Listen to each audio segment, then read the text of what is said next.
So I'm somebody that grew up spending a lot of time outdoors, spent a lot of time interacting with nature and with biodiversity.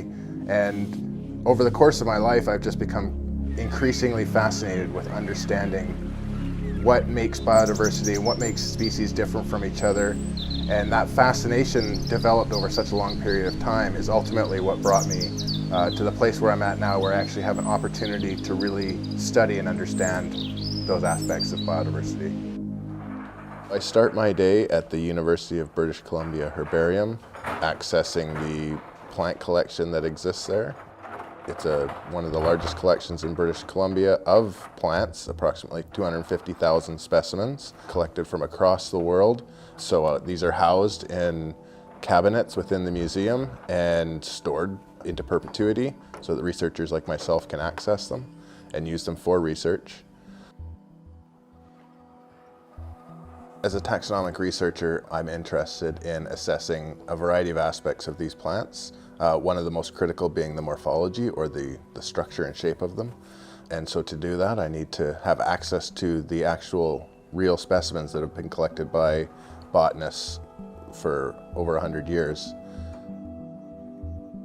So I'll bring those into the research room at the University of BC Herbarium, and I will have an opportunity to use the high-powered microscopes available to assess what are often very minute morphological details of the specimens.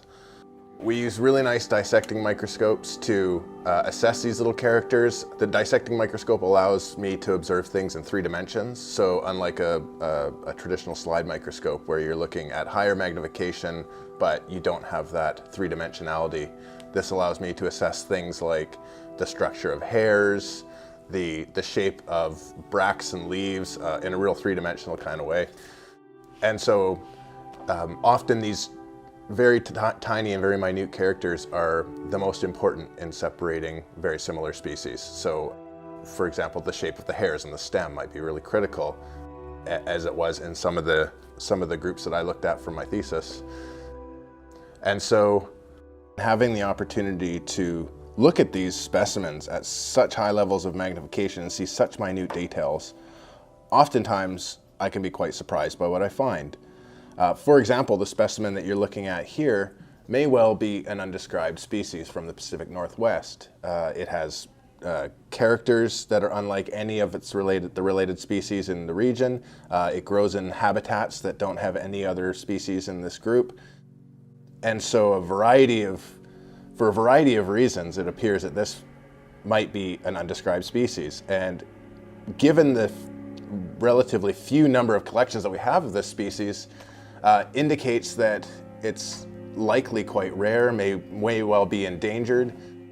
And without being able to recognize it through taxonomy, we're not in a position to be able to conserve it or protect it or enable it to continue into the future.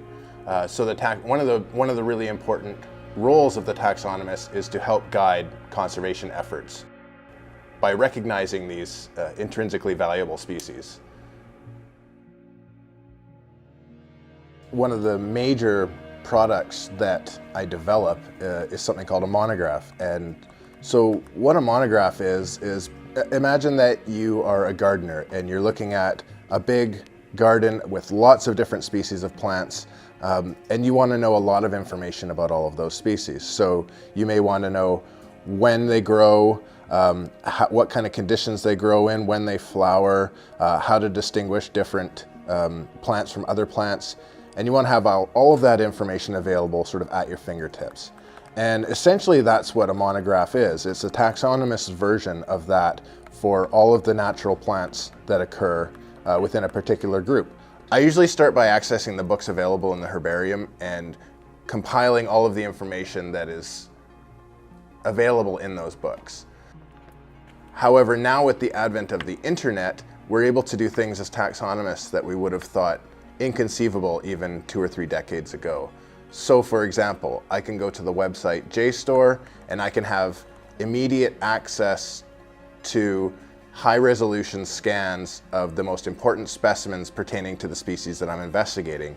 I can zoom in on them, I can assess them at microscopic levels of detail, and I can use those specimens to help inform my overall taxonomic system that I'm developing.